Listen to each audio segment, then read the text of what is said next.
G'day and welcome to the Ball Boys Fantasy Basketball Podcast. Today we are doing our very first mock draft and I'm joined by the very great Josh Lloyd. Let's go! Jordan open. Chicago with the lead. Bryant to Shaq. Not a game. We talking about practice. LeBron James with no regard for human life. Anything's possible. Back out to Allen. His three-pointer. Bang! Curry for three. Wow! Unbelievable. Making it rain in New York. We the North are now we the champions. Not the destination, it's the journey. Mamba out. G'day and welcome again to the Ball Boys Fantasy Basketball Podcast. I'm your host, Mitch Casey, and you can find me on Twitter or X at Ball Boys Fantasy. And like I said off the top here, guys, we're doing a mock draft, the first one of the season. It's a 9-category, 12-team head-to-head mock, and I'm joined by the one and only Josh Lloyd from Locked On Fantasy Basketball. How are you, Josh? Mitchell, welcome. Oh, not welcome. You're welcoming me. I forgot where I am, what I was for a second there. Hello, Yep. Good to be here. You're the guest for once, I know. and it's good to have you on. We were just talking before the show. It's early season. Both you and I have only done I think a couple of mocks, or this might be your second of the season. It's still August, and we're doing mock drafts. But welcome to the show, mate, and it's good to have you on. Everything's always seems to be pushing early. I looked at last year, like my first mock draft that I did on the channel last year was August 30th, and we're here the 29th, and I did one last week. You were doing your third mock draft here, the first on your channel, but the mock drafts have been going on for ages, and I always push back on it, but at some point you just got to dive in. Some point you got to dive in and start to ramp up the hype. And I think obviously people might be aware that I've been doing the fantasy AFL for the last sort of several months, so that's now in the books and finished up. And we're first week after that season's done, we're into fantasy basketball and mock drafts are ready to go. So we'll pull us over to the draft room, and you will be selecting 5. I am selecting at pick number 3. I think before we get started here, I think there's a pretty consensus, at least so far from what I can tell, a consensus kind of top 6. Do you subscribe to that? I guess those thoughts there.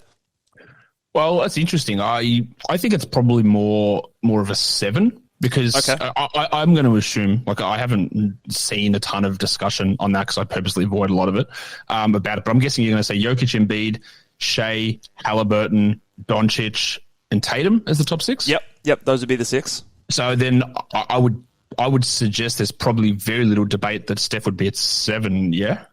Yeah, I think Steph would be there. I think some people might say Giannis might be there as well if you're inclined to sort of, I guess, punt the free throws and maybe you're assuming his defensive stats come along. But I think because there's that slight debate, that's why I sort of feel like 6 is the definite, and then that 7 could be Steph or Giannis depending on which way you go. I'd probably have Steph there, but I think some people have taken Giannis at 7. So yeah, I guess you could say there's a top 6, and then there's probably a clearly defined top 8 after that. And then the mock draft I did last week, I was at 9, and that's okay, what am I going to do? Right there. Well, what am I doing at this spot? That is where we can go in so many different directions. But I do think that top 6, I don't think I would take any, I wouldn't take Giannis or Steph probably in the top 6. So you could say those 6 are settled, but I also don't think that there's anyone else you'd go with at 7 or 8 either.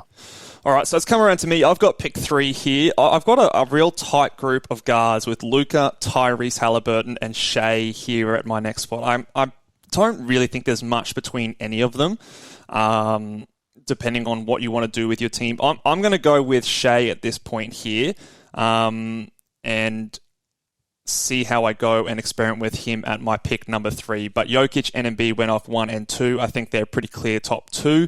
Luka goes after me, and it's over to you, Josh. Who are you going here at this point? I think I'm going to take Halliburton at this spot. I know that people will be looking at Tatum and saying that that's an obvious one because Tatum doesn't get hurt, but I'm never going to rely upon that. You'll get hurt at some point. It's going to happen. I guarantee you it's going to happen. I don't know when it's going to happen, but it is going to happen. And also in a head-to-head league, Tatum's numbers, they're strong, but he doesn't have a real killer category the way that Halliburton does with his assist numbers. So I better just shut up and take Tyrese. But I also don't think it's wrong if you want to take Tatum there. I just don't really buy that, he's indestructible and going to play 80 games every year. I agree with that sentiment. I think Tatum to me is like clear 6 because I don't think he can approach like the top 5 on a per game value, and you're picking him there because he's consistent, because he's young, and he's sort of, he's good enough to be in that mix, and there's no real question marks about his role, playing time, or anything like that. So he sort of just falls to me at 6, whereas those 3 guards I think have a more of a per game upside to push even higher. So I also don't think and I say this all the time, I don't think it matters. Like I just, or whatever, like if you take Tatum or take Halliburton or you take Shea or you take Doncic, it doesn't actually matter. Or if you take Steph at 6 or you take Giannis at 6, again, it doesn't matter. Like it's not winning or losing what you do. I don't think, like in those decisions, and we agonize over it, but I don't think it actually is making or breaking your draft or your league. Yeah, I think that's a very good point. Like, and you can sort of agonize over it. And I know I agonize it over a fair bit as well. I mean, it's fun. It's fun to sort of figure out who you're going to take. They're the best players. They're the best players. So you want to be focusing on the better players. But in the scheme of things, it's not going to win your league. It doesn't change the result, I think. Yeah. I think I've seen you post a few things about Shea and sort of his week to week variability and things like that. And I think I remember seeing something on Twitter. You said that he was sort of top 10 in X number of weeks and then outside top 50 in a few weeks. Do you know off the top of your head, I'm probably putting you on the spot here, but of like the first round guys, who was the most, or some players that were the most consistent at producing weekly top 12 numbers? I don't, but what I do know is that I didn't, when I put that out, and what the thing was is that Shea was on like totals per week, and Shea was the 3rd or 4th best player for the season, or whatever it was, but over the 24 fantasy weeks, he was a top 10 player 7 weeks, right? Which is insanely low. But it wasn't about Shea. Like, it wasn't me picking on Shea. He was just a name that I picked because he actually played a game in every single week, and a lot of those guys didn't. So he had your consistent sort of numbers, and he played some games during every week, where some guys like Jokic missed some full weeks of action. But it wasn't picking on him. But everyone else, basically everyone, is quite variable in their overall production. And people go, well, you got to normalize it for per game value. But that's not actually how fantasy works, though. Yeah. So even though that does give you a better, or is he actually varying that much? When you actually break it down, I'm just really focusing on this more this season, is when you break it down, you actually need totals in a week to win a week. It's not about totals for a season. It's not about necessarily per game averages for an entire season. You actually need totals in a week. And it wasn't a picking on Shea. The answer to your question is Jokic, who was, I think he's number one. He was like, man, I didn't look at everybody. Like, to be fair, maybe I looked at four or 5 guys, but everyone's graph was a little bit all over the place. And his was, to a degree, but it was like maybe 15 weeks as a top 10 player. And then some weeks where he was way out of it because he missed entire weeks. But he was the guy who was more consistently there. But overall, the whole thing goes to that everyone's production is really quite variable. And when you look at weekly top lists and you say, why is Bol the 7th ranked player for this week? Because that happened one week, right? Yeah. And that's weird. And there's those random names scattered all the way through it. Yeah. Yeah, 100%. I thought it was an interesting sort of, stat you threw out there. And I just, wondered if there was, I guess, I thought Jokic, because obviously he was by far and away the best player last year, but wonder if there was anything else that came up. Just to circle back on a couple guys that have been picked, Anthony Edwards went at pick number 12. Just wanted to highlight him as it comes up to your pick in a second. What are your thoughts on him going at the end of the first, start of the second round, which it seems like the hype is pushing him there? Yeah, I think it's ridiculous. Honestly, could he get there? Maybe. What are we banking on, though? Like, again, I will talk about this a lot, Mitch, but has anyone seen the last 2 games in the World Cup where he scored 13 and 14 points and shot pretty average? Shot 35% yesterday and was like 55% from the line the game before. Like, I know he dominated in some warm-up games as it's my turn to pick, but okay. Are we going to talk about these other subpar performances, which, again, is totally okay, but you're expecting a guy to be consistently productive to take him in the first round, and he's a long way off that. Yeah, I agree. I think it's getting a bit rich for my blood. Now, you're on the clock here. You've picked Tyrese Halliburton with your first pick. Who are you looking for at this spot? I think we're going to double down on guards. I think I'm going to take Van Vliet here. I'm not loving that, though. I would take Harden, but it's too risky. No, you know what? I am going to take Harden. It is risky, but that is at that spot. I think I'll give it is a mock draft, and we don't know. This is why you don't do drafts at this point of the year. Yeah. But if he does play, I think that's pretty good value there. I think it's great value, and I think it's also a great value with the player that you selected first in terms of Tyrese Haliburton, because you've got elite assists, you've got great free throw percentage, great threes, steals are really nice there. You're looking at a nice sort of, I guess, early punt points kind of a build with two elite guards to start off. So I actually like that pairing. Of course, there's some risk, but again, it's August. All right, now I'm on the clock here, 17 seconds. I've started with Shai Gilgeous-Alexander. Bit of a tough spot in the board right now. Oh, I've got to turn those sounds off there. Let's look at... I'm going to lean into a bit of a build here, and I'm going to select Kristaps Porzingis at 22. Maybe a little bit earlier than I would have liked to have got him. I was hoping to get a Donovan Mitchell on the way back, but he went a bit earlier. But I think I'm going to lead into, and I'm going to attempt a little bit of a punt assist build today because I'm liking the way that's looking early on, and Kristaps Porzingis in that scenario is probably around that point there. So we'll see how we go. Although I was probably a bit unprepared trying to do a mock draft, and that's what happens when you talk, mate. Sometimes when you're talking and drafting, it's bloody impossible. I think it's probably. I reckon I feel really confident. Not really confident. I think you probably could have got him back at 27. I probably could have, yes. Especially with the injury. But, yeah, whatever. Like, again, he's going to lose usage. I don't think there's really much debate about that this season. But the punt assist direction is always one that's strong. Like, it is successful every single year. The problem with that is you often go with so many low volume guys that variance does become more of a problem when you have low volume players that, like, these guys are doing... They're not scoring in high amounts or doing a lot of things in high volume that small changes lead to big variations in your overall production.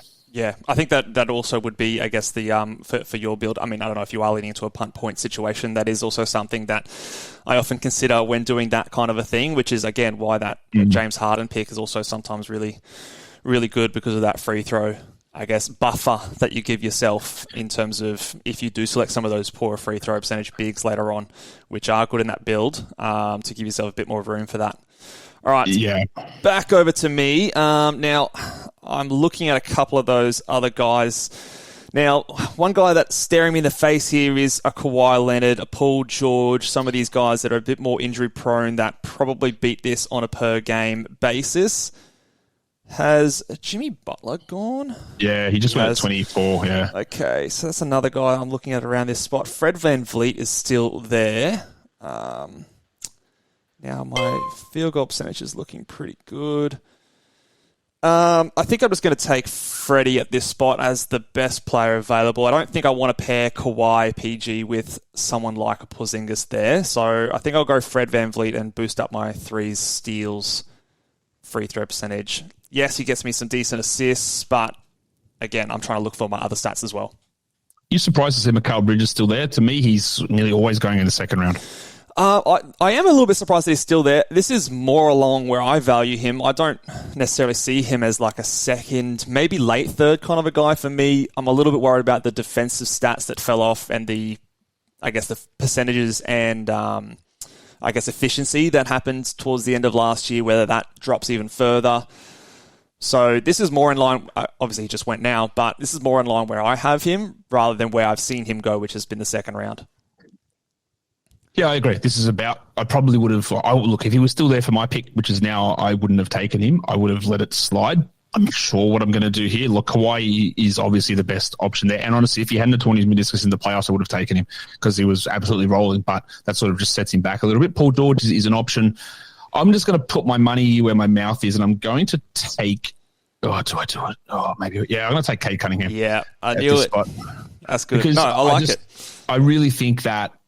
I know people shit on how bad he was last year. He averaged 26 and 6. Right, that's pretty good. Yeah, I know he shot poorly, but it was 12 games. He upped basically every volume stat from his rookie season. He just shot really badly, and maybe he does it again. I don't know, but I'm also okay with that. And I think that if we're looking at guys, I've got these three guys who I think are going to go outside the first round, and maybe Anthony Edwards isn't going to go outside the first round, but there's three guys I think who have got that chance to push in. It's him, it's Booker, it's Edwards, who I think can be first round guys by the end of the year. Yeah, I agree. I think he's probably getting a bad rap. Obviously, he played, 11, 12 games last 12 season. games.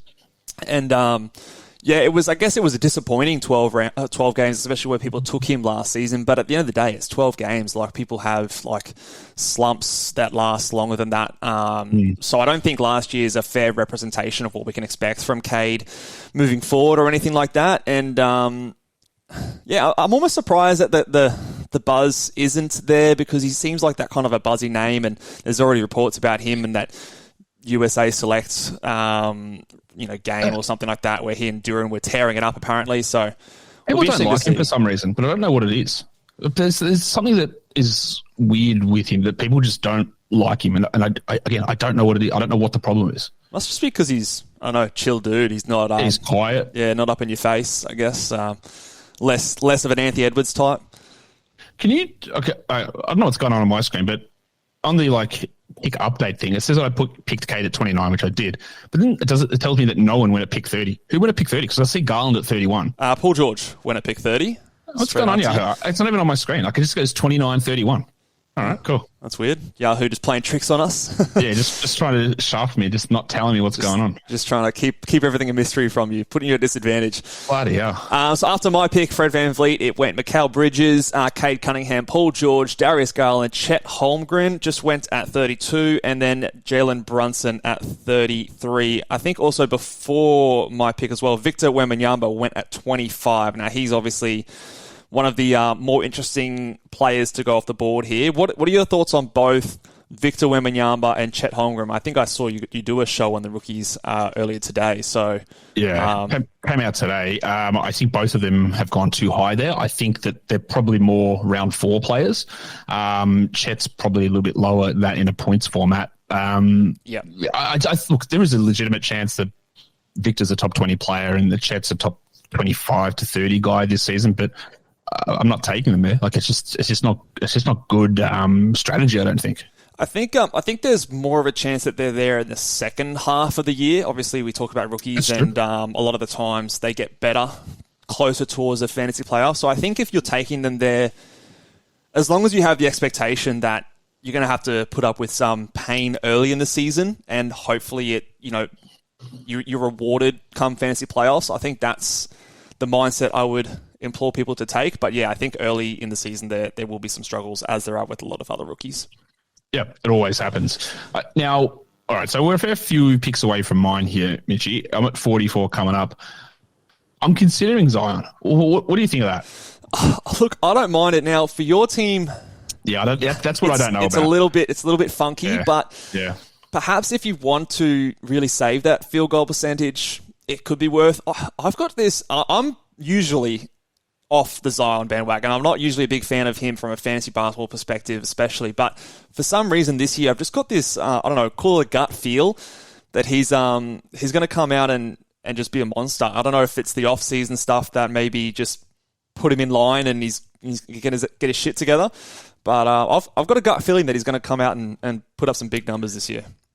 The thing with Zion, Mitch, is that whenever he plays, he puts up big numbers. Like he has dominated for 2 straight years. Maybe I'm talking more the big numbers in the games played column. Yeah, well, that's the thing, is it? Because like in his games played last season, in the games that he played, he was all NBA quality. He was all NBA quality the year before that. He didn't make it because Julius Randle got in, I think it was, in that year. But yeah, to me, he is literally unstoppable on the court. Like he is you can't stop him. And if he's able to stay healthy.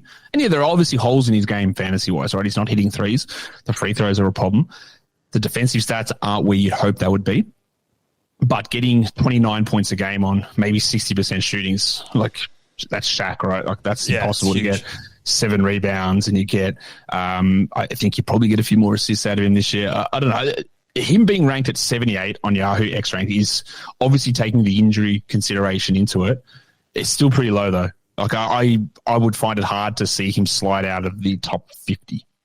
Yeah, I think so. I think definitely from a per game value, he's a good selection there. I probably have him, going around the 40s kind of zone just to take that risk into account. But on a per game basis, and especially depending on the team you're putting him into, he could well exceed that value. The only issue I have with him is often he has the free throw struggles. And when you're building a punt free throw team, you kind of accidentally draft a lot of these guys who are great field goal percentage guys anyway. So his field goal percentage is the extreme positive that is kind of wasted on teams like that, versus like his value in, say, like a team that maybe you can utilize it a bit more like yours. If you've got the free throw percentage buffer to kind of offset that, it's maybe a little bit more useful. Well, that's what I was going to say, is like if you've built your free throws up strongly enough, and my team is probably like 87% shooter at the moment, that can those three guys deal with that? Maybe. They probably can, and then does the field goal percentage bump it up enough? Like it probably does. But I also do think it's possibly a little bit too early for him at this spot. So you'll be at 44. Yeah, it's probably right around the time I'd start to consider it.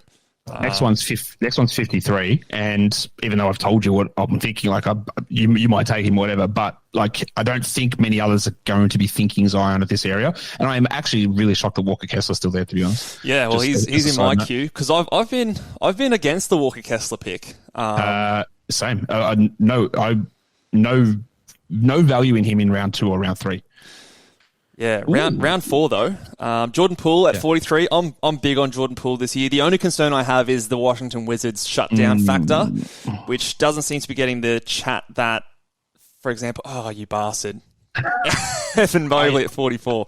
Yeah, we'll go back to Zion later if he's there at 53. But I was a little surprised. I can definitely offset Mobley's free throw percentage. Yep.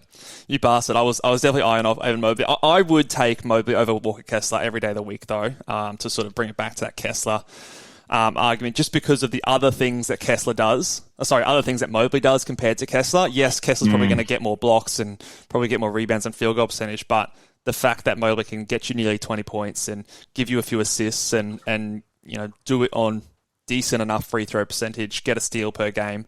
I'm big in on Mobley this year. Kessler's such a weird player, just to contrast these two, is that when I did a show a few weeks ago talking about statistical outliers, like the top 5 in each sort of category, and Kessler was like on every slide, top 5 and bottom 5. He was like the top 5 in blocks and field goals and rebounds, and he was the bottom 5 in threes and assists and free throw percentage impact. Like, it's like, bro, like, what are we doing here? Like, you're awesome and you're terrible, so it makes it really hard in a roto format.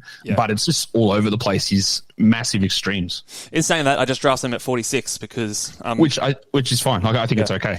I don't give a shit about his non-existent assists in my build. He's going to help my field goal percentage after drafting Fred VanVleet earlier. His blocks, rebounds are going to be really great for me. So I'm just mindful of the points. Is there anything that I do need to be aware of and the lack of them moving into this next one? So I'll have to see how things go there. Yeah, that gets you into a problem. And it's a problem with a lot of these guys, Claxton, Daniel Gafford later on, even Kessler, Mark Williams, another one of these guys who are going to give you these big block numbers, but they might score 13 points a game, and then that's really hard to pick up later on. So because of that reason, I'm going to be drafting at this spot here a guy who I was down on last year, but this year I am in on, and that is Tobias Harris. No, his teammate, Tyrese Maxey. I'm going to be drafting here at 51. I think, I think he has a big chance to break out, big points, Harden potentially gone, and I think he's going to have a big year. I don't have to make the Zion pick because someone did it for me. So I was wrong. Somebody did go inside the top 50 for the big fella. What do I do here? Because I have someone that I want to take, but it is definitely too early to take. You know what? No, you know what I'm going to do? This guy is losing a bit of steam. I'm going to take Brad Beal. Yeah. I don't think he's a third round guy, but at pick 53, yeah. Could he give me 23 with 5.5, 6 assists? Probably, maybe. I think he's going to lose a lot, right? My theory is always the third guy just cops the big hit, right? The other two are relatively stable usually, but the third guy takes the big hit. And I think obviously that's him, and then the fourth guy gets obliterated, and that's John Ayton. But at 53, I'm okay with that. But the other guys that I had on my list there, there's no way I'm taking them at this point. The guy that went before you, I want to spend a bit of time up talking about it. 52, Alperen Şengün went off the board. He is probably maybe one of the toughest guys for me to project, and because some days I think he's going to be a top 40 guy, some days I'm worried he's going to be outside the top 70. What do you think that he's going to get, or what do you think his role is going to be under a new head coach in Houston this year? Because they've also got probably a more competent backup in Landau there as well, although he had that nasty ankle injury earlier. But what do you think about Şengün this year? You're right. It is the tough one, and it is all just going to come down to Udoka, really, because if I was coaching the team, I'd probably just want the ball in his hands quite a bit, and I would want to run things through him the way that Sabonis and the way that Jokic run things, right? He can do that. It works pretty well. But I don't know that Udoka's going to do that. And if Udoka doesn't want to do that, then he sort of sits out there like he's a little bit more lost on offense, and then the defensive problems, which can be overblown, but they're still there, that becomes more of an issue. And the way that you can get Tyree Easton on the court is by playing Jabari Smith at center. And that's what worries me more than Jock Landau. I don't think there's any real risk of Landau taking Şengün's role or minutes as such. It's more like, well, if Easton is actually this good, then Smith has to play at center, and that's what's going to keep Şengün at 28 or 27 minutes versus blowing up into a 34-minute-a-night player. So he can easily beat this number, but probably some of the widest range of outcomes of any player, I would say. Yeah, I think I'm more leaning towards the optimistic side, because I'm hoping that the improvements on perimeter defense that the team will do this season with the addition of Brooks and Fred VanVleet makes him look a little bit better on defense, which gets him more time onto the court, gets him more minutes and trust in the new head coach. But again, I'm just hypothesizing, like I'm just having a guess, but that's my early leanings at this point. And just like that pocket of games we saw last season where the team gave him the ball and let him kind of run the offense, it's just tantalizing enough for me to go, yeah, this guy could still be something really special. And I think he could, obviously, has a really high upside this season. I had Şengün fifth in his draft class, right? Like, I'm massively high on him. I had him. Yeah. I had him at Scotty Barnes. Does Scotty Barnes win Rookie of the Year? Yes. And he's probably, is that going to be wrong for me? Probably, yeah. But I still really believe in him, right, as a player. It's just been a bit of a shit show the first couple of years, but he took big steps forward last year already. It's not even really about believing in Şengün. It's about what is the coach going to do, and that's the fact that they brought in Udoka, who's a big defensive coach, and also tried to sign Brook Lopez. Makes you go, I don't know about this. Like, what are they prioritizing with him? Like, do they not want to lean into him as the offensive centerpiece? I don't know. After your pick of Bradley Beal, after that one we had Julius Randle, Brandon Ingram, Nikola Vucevic, Claxton, DeRozan, Paolo Banchero, Scotty Barnes, and Rudy Gobert off the board. Interesting to see someone like a Vucevic, who I'm actually quite down on this season. He went at 56, I want to say there. I actually still think that's a little bit early for me, but it's better than, I guess, what it has been the last couple of seasons. Despite him having a good season last year, I don't know. I've a tough time thinking that he's going to shoot, 52% from the field like he did last year, when he's normally been like a 47% guy. Agree. Couple of bigs going off the board: Rudy Gobert, Jarrett Allen. What are your thoughts on? I think, and this is, again, part in what I'm doing with my strategy here, there seems to be some good depth at center this year. At least later in the draft, there's some young bigs that I think I'm going to be targeting later as guys. There's tons of them. There's so many. Like, you look at the list. Like, I'm looking at my draft board at the moment, and maybe he just went, but DeAndre Ayton's still there, Jakob Poeltl, Daniel Gafford, Mark Williams, Onyeka Okongwu, Clint Capella, Rob Williams. You might think very little of Yusuf Nurkic, but he can still produce. There's tons of guys. There's so many of them around, and this is, again, part of when people are looking at Jaren Jackson as a first-round guy because he gets so many blocks. There might be 15 guys who block 2 shots a game. Like, it is possible this season. Yeah. And so the idea of winning blocks on his own doesn't really exist to that same degree. So I agree. There is a lot. Wendell Carter, another one. Mitchell Robinson. Like, there is quite a bit of value in the center position this year. Yeah, and I think that kind of just down weights the value of some of those guys that go a bit earlier, because would you rather spend a 5th round pick or a 6th round pick on Jarrett Allen, or get Mark Williams in the 90s? I know which one I'd rather do.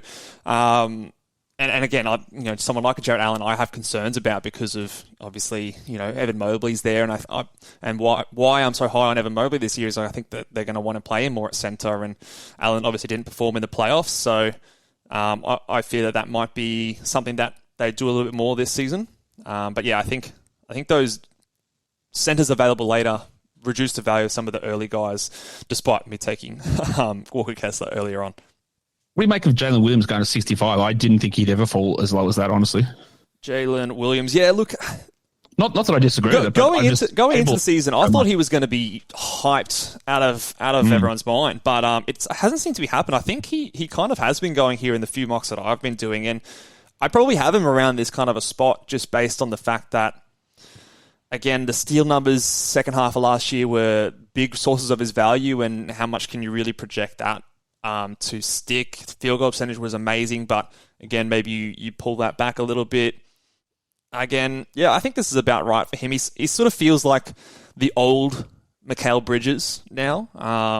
Yep, I get that. Which is kind of like how I view him. So I guess this is about the right spot.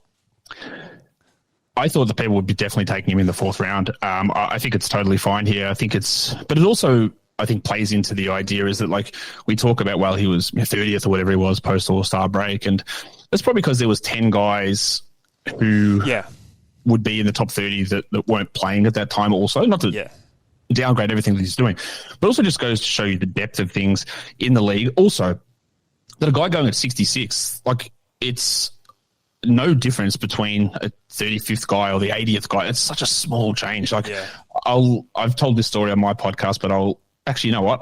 Fuck it now. All right, so what else I can do here? It's your pick. Oh, that's my pick. All right, now, I don't like the bloke. I don't think he's all that good, but I don't think I'm leaving DeAndre Ayton go past 68. Yeah, I mean, you need some bigs. You've got one big on your team right now. I've got a bunch of bigs in my queue, and I was going to reach really hard for one of them, but I don't need to. I think I'll just take. Yeah, Brook Lopez is still there as well. Yeah, I'm just going to take Ayton there. I really need a rebound boost. He's not going to kill my free throws. He's not a big shot blocker, but I don't really care that much about that. My blocks are actually in okay position. What I was going to say is the variance in ranking positions, right? Because someone queried this over on Basketball Monster about my projection for Wendell Carter's free throws, right? Which he'd been like a 73% guy for a few years. Their last season, he did drop down, especially over the second half of the year. He was at like 69% or whatever it was, right? Yeah. I projected him at 71.6, and Kyle had projected him at 73.6. So that was enough of a difference that someone, hey, what's the difference between your percentages, right? And there was 2% seems like a big enough deal. And I went and had a look at it, right? And with the amount of attempts that I'd projected Wendell for the season, which was 220 attempts or whatever it was, free throw, to get from 71.6 to 73.6, the difference between those two numbers was 4 free throws made over the course of the season. Yeah, right. Which is fucking nothing. Like, it's nothing. It's nothing. Yeah, yeah. It's one free throw every 5 weeks difference that he makes. Yeah. And we look at this and we look at these numbers and go, 73.6, that's 74% versus 71. Well, it's absolutely nothing. So we can't sit here and look at projected numbers or even productive numbers of what they've done the first 5 weeks and expect it to happen for this week within that level of accuracy. The variance we've got to put into these things has got to be way bigger. Like, he's a 73% guy. He might shoot 80 one week and 50 the next week. Well, who knows? It's not that big of a difference. And it's that's staying. That's going to stick in my head for a long time, that this how little these things, or how small the variance can be, or how big the variance could be based on small things. Yeah, 100%. And even like you sort of said before, like when you take someone's ranking in like a smaller sample size, or like post All-Star, post trade deadline, I think that can also be very, if you take that out of context, it can miscue sort of things. Like if you just copied and pasted Jalen Williams, who we were talking about earlier, if you copy and paste his exact same stats where he was top 30 and add back in all of your other projections for this season, like even if it's the exact same, he might drop down 20 spots because, you've got these other guys who maybe jump ahead of him or maybe weren't producing what they were doing or what you expect them to do for the season in that time. So, those contexts is already important. I had a little bit of reaction here, but Austin Reeves has gone at 69 here. Where do you think? Because I think that's wildly early for a player like Austin Reeves. Is that World Cup hype at the moment?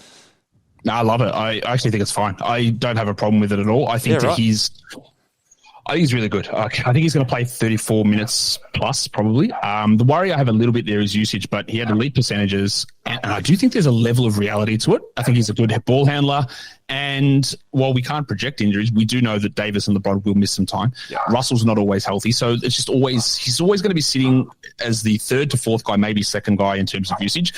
I don't hate it. Like, if I miss him, whatever, I would have taken him probably in round 7, but this is also a very weird area of the draft. Like, after Reeves, Mark Williams went at 71. He was X-ranked at 306, which is obviously laughable. But, yeah, he was the guy that I was debating whether I took where Ayton was. But he could go at 50. He could go at 100. And this is another thing that I think as you make your pick, I'll talk about this, is that we consider the difference between 1 and 2 and 2 and 3 to be the same as the difference between 51 and 52. And it's just not. Like, the difference between 51 and 90 is the same. So, like, it's very hard to get critical of significant picks around this area because of how close all these players are in value. Yeah, I mean, I think another concern I have for Reeves is the lack of defensive stats. But I agree, he is a good player. That's true. He is a good player, and I think the points, some assists, and threes will be there. I'm going to take a guy again. I'm loading up on players who I was down on last year, but a little bit higher on this year. And the next guy I've got there is Jeremy Grant. Hopefully Lillard is traded at some point, and he's going to take a step up. He's going to obviously 42% from the field. Yeah, hurt my field goal percentage, but and I also think he has a chance of playing a bit more center. So I think maybe the rebounds, although they are really small for his position, and blocks can at least take a small tick up. But the scoring again, which I identified as something that I was a little bit weaker on drafting Kessler earlier, can get a bit of a boost up. I want to know what you think of this pick from me. So, Jeremy Grant, you took at 75. Miles Bridges, 76. Totally fine. I think we might... I am a little worried, but I think we might be sleeping a little on Chris Middleton here. I got him at 77. I know that the knee was pretty rooted last season, but and it's probably going to be somewhat of an issue, but I find it hard to believe he won't beat that number per game. Yeah, I think, we probably are sleeping home at this point, because I think his stats last year, he did it in, 24 minutes a night? 24 minutes, yeah. He's going to play, obviously, a lot more than that, assuming he's healthy. So, yeah, he should be we'd hope so. Close-ish to Chris Middleton, maybe with a small step back just because he's a bit older. But, yeah, I mean, that's probably a pretty good steal there at that point.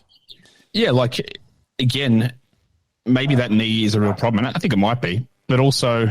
I don't know. I think every round that we go into a draft, you've got to still be looking like, can I snag 4 rounds of upside here? Like, that's, as I haven't worked out a formula for this, but first round, just give me first round. Second round, give me second round. Third round, maybe give me second. Fourth round, maybe give me second. Fifth, give me second. And sixth, give me third. And just sort of push it out that way. And whereas I look at a player. All right, we are back after some technical difficulties, but we are back, and the draft is going to get going in a second. All right, so just to recap a couple of those last few picks. After you picked Chris Middleton with a steal in the 70s, we went Kyle Kuzma, Jakob Poeltl, Derek White, Trey Murphy, Marcus Smart, Jalen Green, Buddy Hield, Michael Porter Jr., and Tyler Hero. What are your thoughts on Trey Murphy going at this spot? He's an interesting one because obviously he had a good season last year, and again, we get talking about per rank numbers. I think he was sort of top 50 or so. Now, that was in 9-cat. This year, Zion's supposedly healthy. Where do you see his role coming this season? That's the problem, isn't it, Mitch? Is that, like, I don't know. I don't know what his role is. I think he's really good. I think he should start over Herb Jones.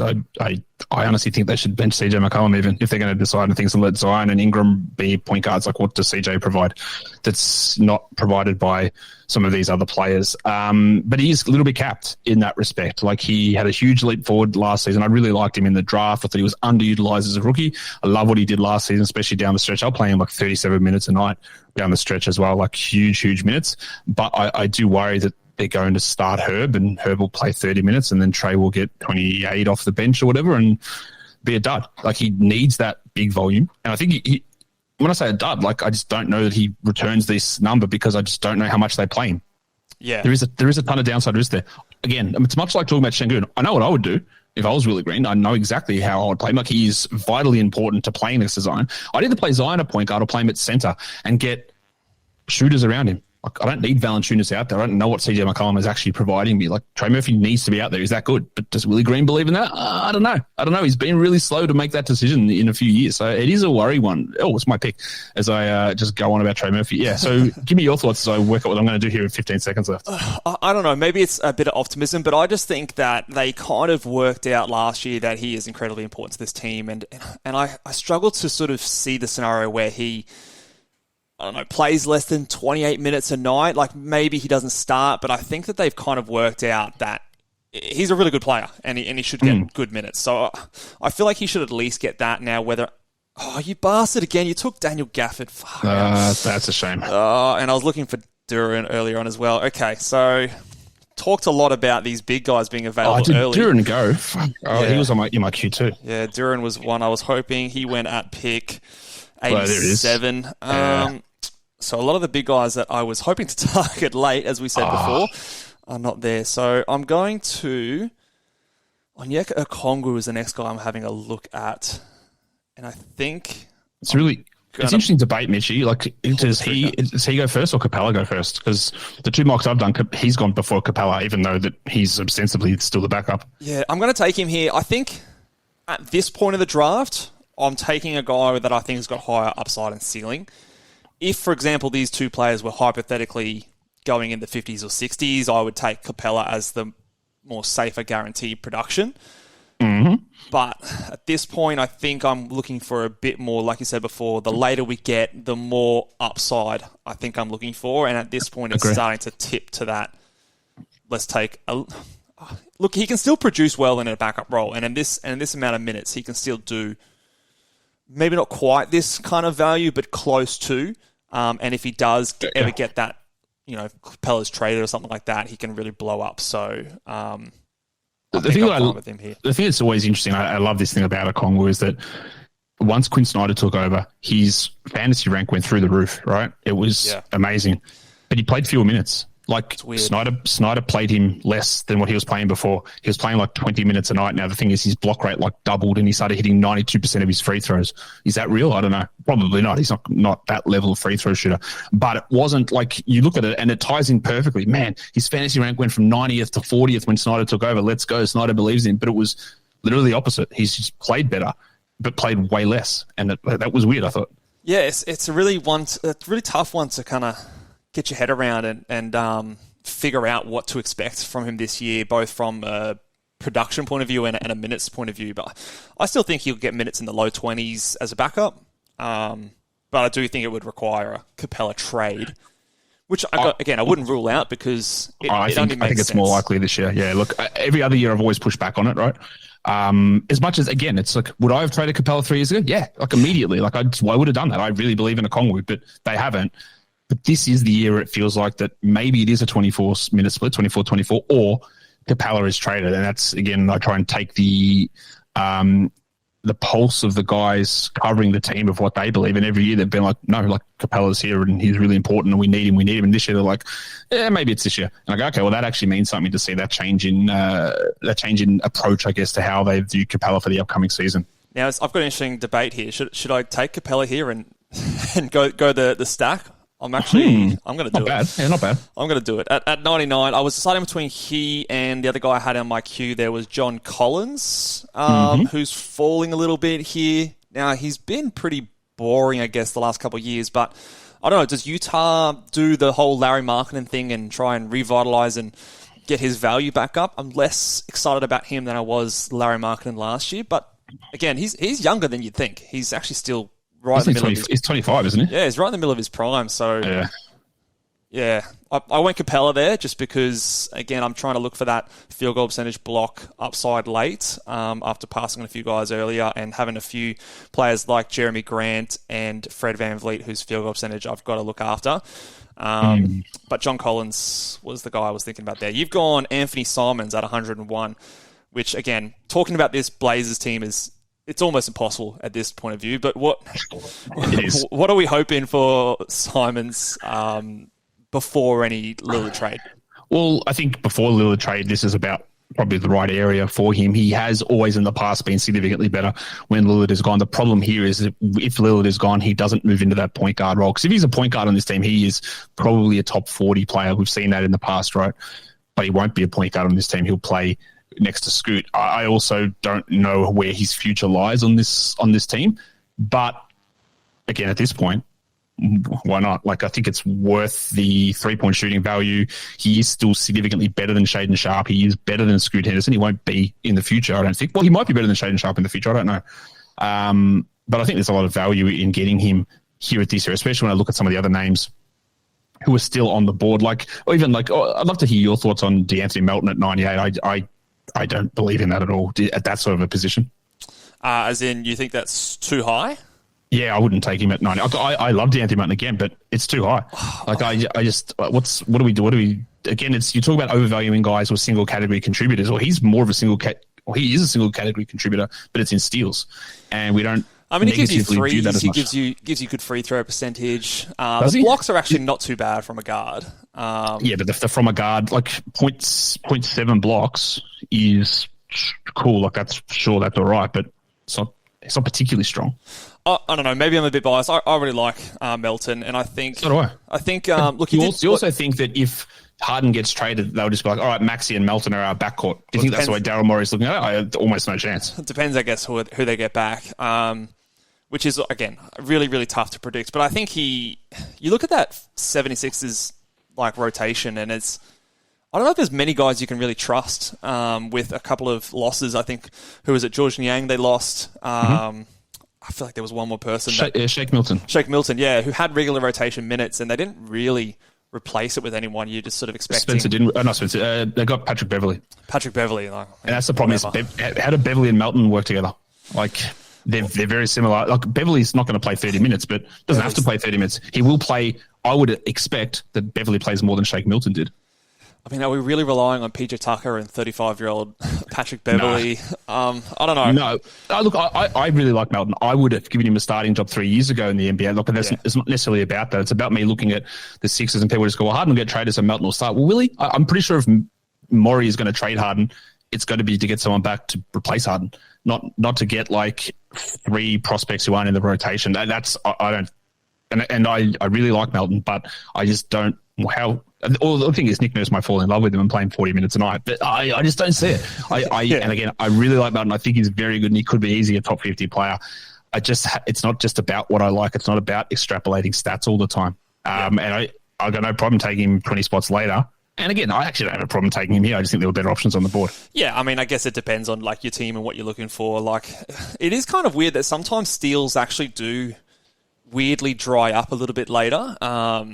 Especially guys who maybe have a consistent role. Like, you could look at like Atari Eason or something like that, but those guys are even more skeptical in terms of their role. But yeah, I don't think it's as much of a problem this year because Bruce Brown's available.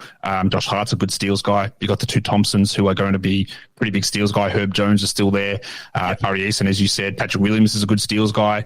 There's quite a few. Denny Avdia, maybe get your steal or 2. There's quite a few stealsy players. Joshie Richardson, who are going to be Alex Caruso. There's quite a few of them, I reckon, who are still going to be available towards the end here.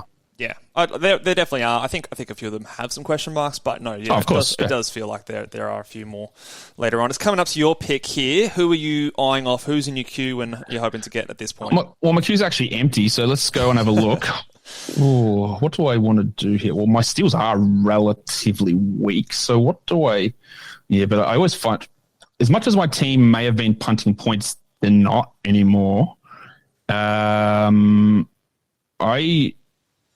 might... Where is he on this? I think I'm going to take Jordy Clarkson. Jordy Clarkson. He seems like just a staple in that team at the moment. Keldon Johnson goes at 115. I'm massively down on him this year. I think he comes off the bench. I think I've heard you say similar things that... yeah, I don't know if it's true or not. That's how I'm a hater of Keldon Johnson. I just don't think he makes any sense in that... starting lineup. The big thing for me was the quote, I think, earlier in the year when he was interviewed. Exactly, Mitch. Yeah. That's how you got to read these things. It's like but there's bias in everything because I look at it and go, I don't think he's that good, right? And I would definitely have him coming off the bench behind Vassell and behind Sohan. Without any question, I would do that. And they have to make a decision with who they're going to come off the bench. And the fact that he is the guy that comes out and gets that question asked and gives that response makes me go, that has been discussed already. And he'll start some games, but he is far from locked in that role would be my guess. Yeah, 100%. I think exactly when those questions, and I feel like the Spurs, they're a good organization. They're a kind of organization that can get those players to buy into that kind of role being asked of them. Maybe if he was on, I don't know. Still pick, by the way.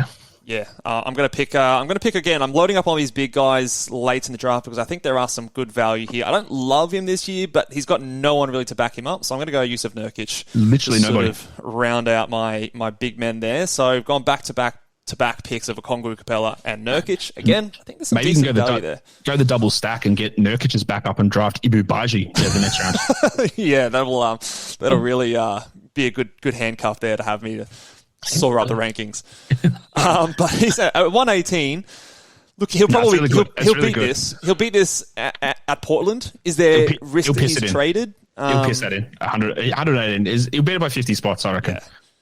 I mean, I'm no longer expecting the bubble Nurkic that we saw a few years ago that I think tricked. Oh my God, remember that? Far out. A few of us for a couple of years hoping for that to come back. But the other thing is weird about Nurkic. We talk about trades, right? And we go, well, he's on this terrible contract. The Blazers need to get off him. Why do they?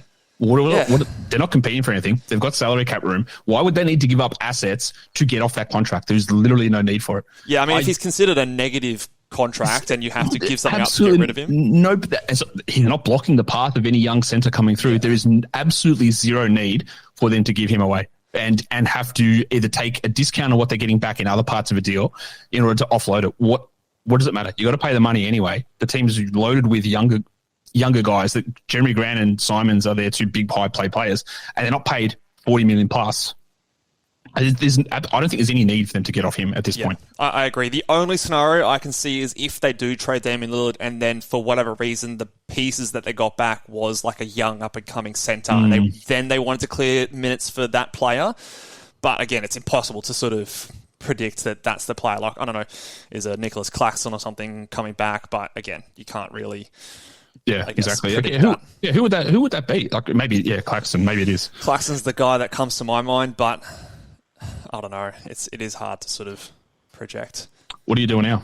Now, we're onto our bench. So we've got 4 benches spots to predict. Now, I want to get some upside, but I don't want to go too crazy. I've got the only player in my queue right now is Tari Eason. I'm a big Tari Eason fan, but again, tough to see how he gets the minutes. Actually, you know what? I know, I'm going to go somewhere else. I'm going to get another young player who... Again, I'm not too worried about his lack of assists. He's got some good defensive stats, and I'm going to get Patrick Williams from the Bulls at 123. Just hoping that he can put it together. And look, he's still 22. He's still a young player, and I'm down on Vooch.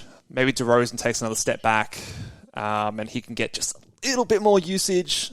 I don't know. Yeah, it's a long shot, tough. But if nothing else, he's going to give me some good defensive stats from the wing. He's a really good defender. I agree with that. He also lost his starting spot to Javonte Green last season. Yeah, that's worrying. So that's not a great sign. He did win it back. Oh, to his credit, he won it back. No, he didn't. Javonte Green got injured, and he got given it back by default. Fair enough. That's a good point. I'm going to take Colin Sexton here. I'm going to double down on shitty small Utah guards. Yep, fair enough. I think is he starting or I don't know. I have no idea. I don't think he's very good, but I also know that he's a very efficient scorer. Is he better than Taylor Horton-Tucker by a million miles? Is he better than Chris Dunn? Yeah, he is. Does he make sense as their point guard of the future? Absolutely not. Nah. But they don't have much playmaking on this team, though. I mean, no one can pass. Look, he can't pass either, but unbelievably, he's the best passer on this team. Maybe. Nah, maybe. Neither of them are good. Markkanen can't pass. Collins can't pass. Kessler. For Jesus Christ, no way. Horton Tucker, maybe. The best pass is probably Keontae George, but are they going to lean into that straight away? I don't think so, but maybe. I don't know. Oh, Asar Thompson then just went at 127. How do you feel? You don't get to back up the double Thompsons later on. Yeah, mate, I'm a big Thompson fan. I think I had Asar Thompson number 3 in my big board this past season with Amen just behind him. I'm more on Asar for redraft, Amen for dynasty, but agree. My feeling is that, and again, it's hard to with these players. We sometimes get caught with, Şengün last year, Şengün 2 years ago, Tari last year. These guys that are tantalizing in per game value, but their path of minutes is a bit skewed. I think Asar forces his way to more minutes sooner rather than later, and I feel like it's not as tough as it was for those players in their years. Amen's probably a little bit harder. But I think that just with where Detroit is, I mean, you drafted him at 5 in the draft, and he fits a position of kind of need, I guess, on the wing. So I think he forces his way into minutes at some point. It just depends on how long you can wait. Look, he's definitely going to be in the rotation from night 1. There's no question about that. He'll be playing, but 20 minutes a night. The problem here is, to me, is 28. that Bojan and Stewart are going to start opening night, and it's about. What would I do? I would get Isaiah Stewart out of there. Mate, he's a backup. Like, I would start Asar and I would start Bojan Bogdanovic, or I would trade Bojan Bogdanovic or whatever. But it doesn't matter what I would do. Right? It's what an NBA team is going to do. And then you look at the bench and you think, okay, well, Asar gets all those minutes. Well, does he? Because Alec Burks is still actually really productive, and Monte Morris is on that bench as well. Yep. So they're still going to force minutes into old mate James Wiseman Sr. and James Wiseman Jr. Like, what are they going to do? Yeah. Are they going to get so it's not like it's just as easy. Well, Asar Thompson's the 6th man. No. Is he though? I'm not sure, because this team thinks that they're good. They thought they were good last year, and they were slapped in the face pretty aggressively. But they also think they're good, and this might change later on. But Bogdanovic and Burks are clearly better right now than Asar Thompson. So is Monte Morris. It doesn't mean that they're going to be long term, and that they clearly aren't going to be long term, but they are now, and that's really obvious. So I talked about this on my show. Look, I think that when we come fantasy playoffs, Asar might get 29 a night and be a top 70 guy, but he also might be the 280th best player for the first 3 months. And how do you hold on to that?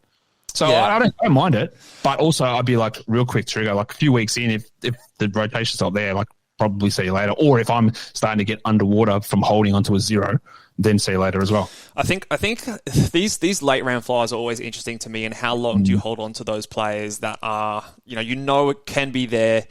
And, someone like a Jalen Williams was kind of like that last season. He was the successful guy that went off at the end of the season, but he was not really doing it at the start of the year, and you had to you had to cut bait if you were in a competitive league. But say you were in your home league, and you know that everyone's a little bit less active on the waiver, and people do hold those kind of picks a little bit longer, then you can go a little bit earlier on these guys, I feel. But if it's a super competitive league, something like the Locked On Fantasy Basketball Bowl or something like that, you can't afford to have those guys. So, and for that reason, that's why I sort of, before that, I was eyeing him, but went with a Patrick Williams, who at least has a more solidified role, in my opinion. Maybe not quite the upside, but someone who I'm more confident will contribute early. But yeah, I guess it depends on your league competitiveness. You got to know your league. You got to know your opponents. Exactly. Speaking of other rookies, Brendan Miller went at 133. I think since that PJ Washington signing, I am massively down on him. And even before that, his numbers, at least in my projections, didn't actually come out all that exciting to me. What are your thoughts on Brendan Miller? It's exactly the same. I don't think he's very good. I had him at 6 in the draft. I know he went at 2, but that doesn't mean that he's good. Like, plenty of bad picks go in the wrong spots. And I know I got into arguments with this on Twitter. People go, he'll easily get those minutes. Like, will he though? People are saying they'll bench Terry Rozier to start him. Like, if Steve Clifford does that, I don't know. Like, I'm going to get my dick out on the podcast and flip it around, get banned from everywhere. There's no way that Steve Clifford is going opening. All right, Terry, you're on the bench, so old mate Brandon Miller can start. It's just not going to, again, it's not going to happen. Maybe it happens in February, but people go, the Hornets will be bad at the end of the year. Will they? I'm not sure that they actually will be. I think they might be all right. And Miller is... They're getting a lot of talent back. That's for sure. Their team is much, look, more than 30 games of LaMelo Ball is already like a huge win. Yep. Does Gordon Hayward play more? Maybe, maybe not. Miles Bridges, shit bloke, but decent player. He can play basketball. Maybe a very good player. And Miller's solid enough. Yeah, Kelly Oubre's not there, but Kelly Oubre was a gigantic offensive black hole who scored 20 points a game, but did it really badly. Yeah. And Cody Martin played 3 games last year, and Cody Martin's actually a really good player.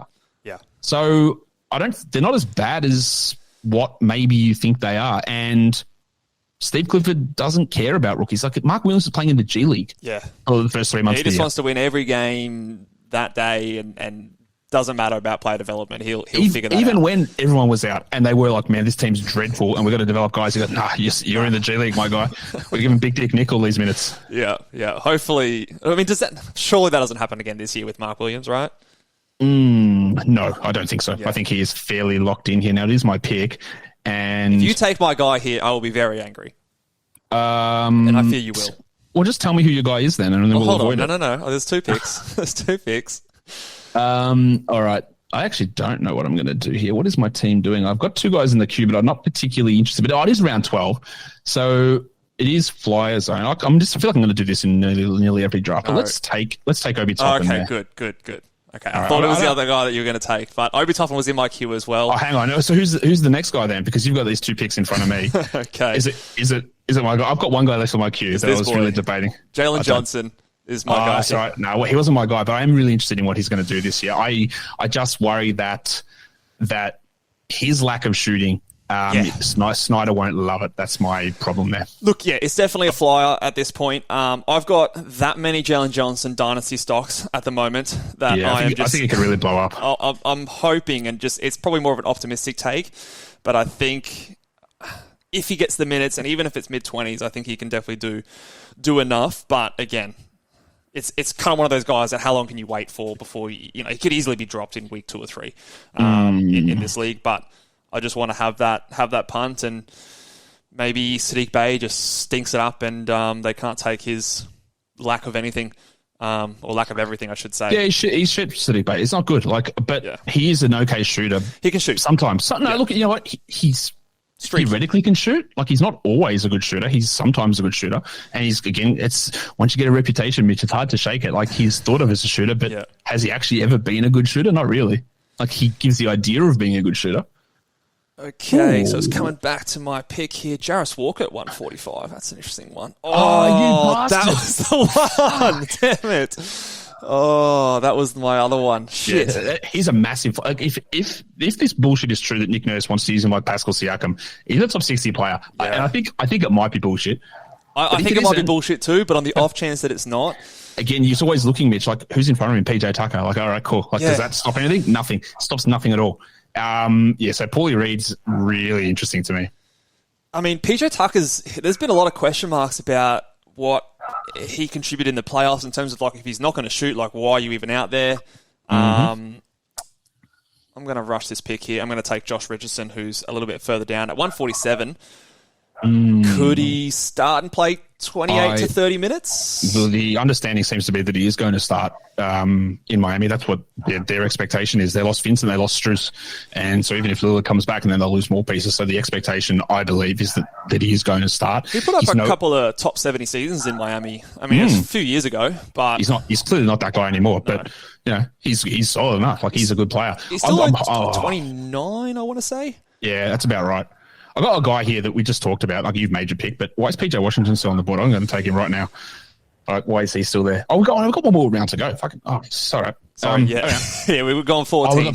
Anyway, but I took PJ Washington. That is stealth from me to get in there. That is theft. Now, we have to remember also, Mitchie, that when Bridges was healthy last time, he played 27 minutes a night. So what's his role? Is he going to start next to Bridges? He should, but I don't know. That's also a different coach. So it's more confusion in that whole front court now. Bridges is suspended for 10 games as well at the start of the season. So you've got at least 10 games where, you'd hope you get some good value out of PJ Washington. And then when he comes back in, you'll have a bit more time to sort of figure it all out. But I really like PJ Washington. I think that they should be playing him probably more minutes. He scored more last year with a few of the injuries, so I'd expect that to come down a little bit more. But he's just a really solid player, and I don't know what you thought about the contract, but I think that was probably reasonable. Unders of what I think he probably should get. Maybe the fact that he's not going to play as much center hurts his fantasy upside a little bit. He didn't really play any at all last season. I think Clifford, I was shocked at this. He's only 6'8". Like, he's not he's really small. Yeah. So he didn't play at all. It was Plumlee, Williams, and Richards basically also, and then Clyde Jones as well. He didn't play at all at center, and I think that's I thought maybe he was a small ball center. I'm not sure that he is anymore. The more and more I think about it, the more I think Brennan Miller's going to be the one that loses out here, and it's going to be Washington at the 4, Bridges at the 3 for the majority of them. Something's going to happen, right? Hayward's going to get hurt and Miller's going to push up. He's just not going to play 33 minutes a night and be the number 2 guy. He's just not going to be that. He's going to be... I always forget about Hayward, but for me, he's just permanently injured at this point. True. Like maybe he gets 40 games, but still, like even Ball, Rozier, Washington, Bridges, Hayward. Where the hell does Miller fit into that group? Yeah, 10 minutes off the bench. Surely he plays more than that, but maybe he doesn't. Look at Cody Martin. Like I don't think Frank Ntilikina is any sort of risk or Book Knight or any of those duds, but he's not playing 30 and being the number 2 offensive guy. I wouldn't have thought unless he comes out and just reverses everything that I've seen from him. Yeah. I think it's a very confusing situation and a big preseason watch for me. And then the suspension just throws another element of confusion because you won't get an answer until sort of the 3rd week of fantasy as well. So, yeah. And maybe that gives him an opening. Like if comes out and crushes it. Yeah. Yeah. Well, I think they'll still go Hayward, Washington to start. I don't think they'll put Miller in over Hayward. I don't know. Clifton's a bit of a wild card. Yeah. Well, he's not a wild card. He's just frustrating. All right, let's look at a few of these last picks. After you've went Washington, Herb Jones went, RJ Barrett, Al Horford, Kobe White, and Javon Carter. I just can't get around Al Horford this season with Kristaps Porzingis coming in. I know the rankings do him justice, but I don't see much upside here. He's not going to play any of the back-to-backs, and the Celtics are going to rest him as much as possible. Yeah, he is not going to play. He's not going to play back-to-backs. Theoretically at 152, it's totally okay. But again, what's your actual upside there? Is it high? I wouldn't have thought so. Same as taking old mate Beef Pandy here took Harrison Barnes at 156. Will Barnes be better than that? Probably. Maybe. but does it matter? That's the thing. Would he be 130th? And does that mean a single thing? No, it doesn't at all. And yeah, So, to take these guys, what do you think of these Kobe White, Javon Carter back-to-backs? I don't really know if any of them are going to be relevant in fantasy. I just feel like they're all going to eat into each other's minutes and or production. You've also got Caruso who just went. There's too many of them. Desumnu, they're all just whatever. Is Desumnu even going to play? I mean, exactly. I mean, I don't know. He could. He got a contract in the off-season. I mean, they're all just there, and I don't think any of them really take that position and just lock it down and make it their own and put up huge numbers every week. So Carter probably is the favorite at that point, but what is his actual upside? I don't feel like that's too much. Yeah, I think it's pretty low. There goes Amen Thompson there, who's been on my queue for a little while. I just think he's really good. I don't know how he cracks the rack. Is there what the scenario could be? Does Brooks just take too many shots away from their stars and you see your men playing a bit more on the wing next to a Fred VanVleet? Is that the scenario that it works out? Look, maybe, but there's a couple of things that I think there's a bit of misinformation around Dylan Brooks. Is that, well, first of all, Ime Udoka brought him in, right? Wanted him in there for his defensive ability, and there's no debating that he's a good defender. Is he an absolute dickhead? Of course, yes. But also, when he played next to Morant, Bane, and Jaren Jackson last season, he had a usage of 18%. So he didn't just take... He took bad ones, but he didn't take a million shots. And while my fear is that he comes in and goes, they paid me $22 million a year, I'm the number one guy. Giddy up, let's go. Yeah. He might not do that, and he might actually defer to these other players. I think Amen Thompson's awesome. I think he's going to show that he's better than Porter, Green, Eason, Brooks straight away. But coaches are notoriously tough on rookies, and he will make a lot of mistakes. So that path to minutes is going to have to be through injuries, really. Kevin Porter, I was just going to take him. That's ridiculously low for Kevin Porter, by the way, 161. Yeah. He still will get lots of minutes, right? He'll still be basically their sixth man. Usage should still be high in that second unit.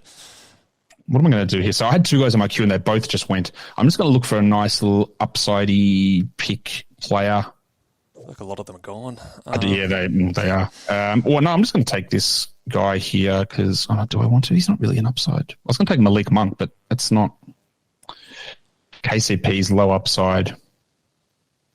You know what? To start the season, let's see if I can sneak it in before the clock goes. I'm just going to take Luke Kennard. Let's see what he can do to start the year with Morant out. He might hit me 4 threes a game for the first 25 games. Yeah, I don't mind it. I think. Do you predict him being the starter? I didn't at first, and now I feel like it's leaning either towards him or maybe even LaRavia is the other option. The other one that maybe could they even try Suntel Dharma? I don't think they will. But I think that having that level of shooting is pretty useful. I thought they would go with David Roddy, who's really bad, but it doesn't appear that they will. I'm going to be selecting the guy who was ranked, I think, top 80 last season at some points in Isaiah Jackson.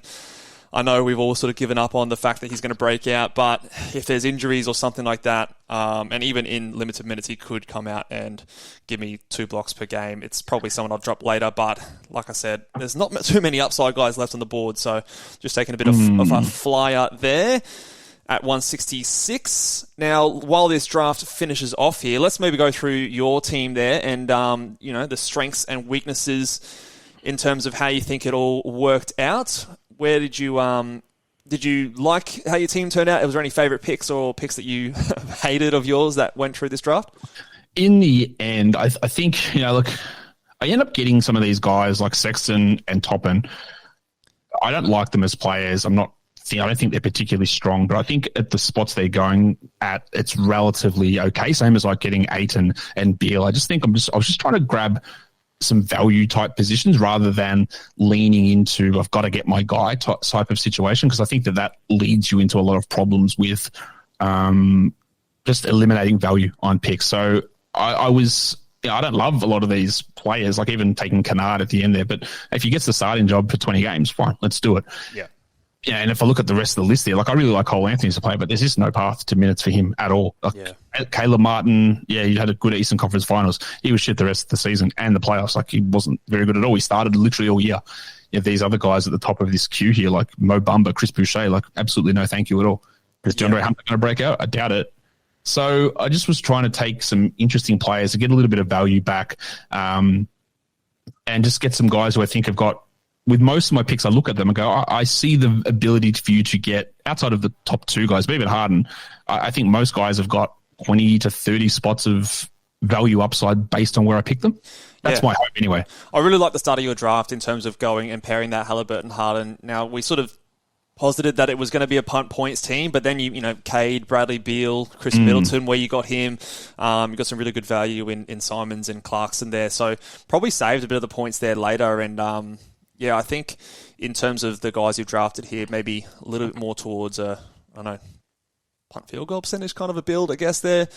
Maybe. I don't really have much in terms of steals. My steals are pretty bad. Yep. So that's probably where I'm lacking. Like most of my back end guys are pretty low steals guy. But as I touched on, I think steals is a pretty eminently streamable category. And this is the other thing that I've been thinking about, Mitch, is that categories that are low volume, they do become a lot easier to stream because I just need one. Like I only need one steal. So whether to stream points might be really tough because everyone scores, but if I can get 30 points, it's really hard to get that off the wire. Like one steal is one steal. Like it can come from anybody. 2 steals can come. Cam Whitmore had an 8 steal game in summer league. Completely change your league. These things are really small and they're very high variance. And I'm going to be doing a lot more work on trying to look at the actual overall day-to-day variance of stats all through this season so we can get more data for next year.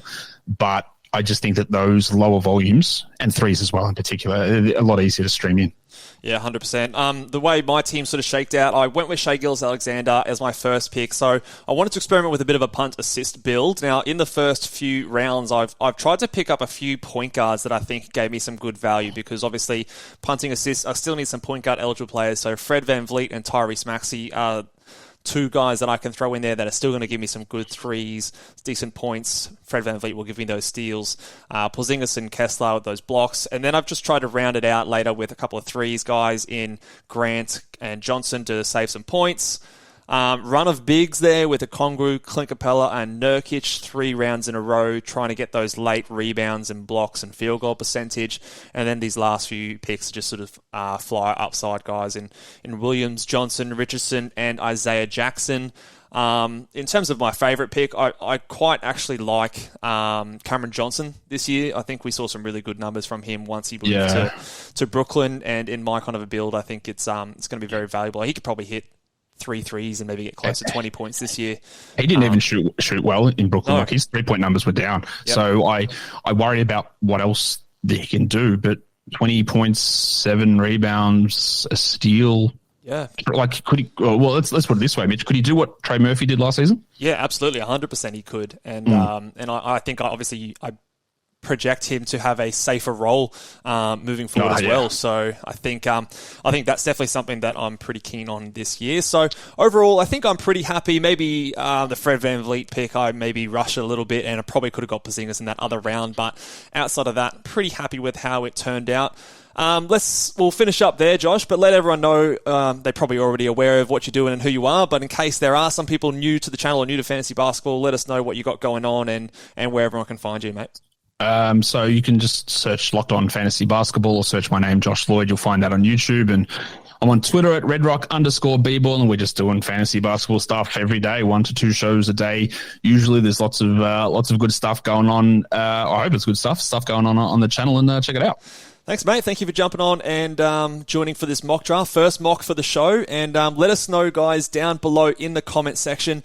What did you think of the mock draft? Did you like my team? Did you like Josh's team? Do you think they were both terrible? But let us know in the comments below. Hit the video, hit the thumbs up on the video. And if you can, guys, hit that subscribe button and give us a 5-star rating and review over on Apple Podcasts. And until next time, we'll see you guys later. Bye.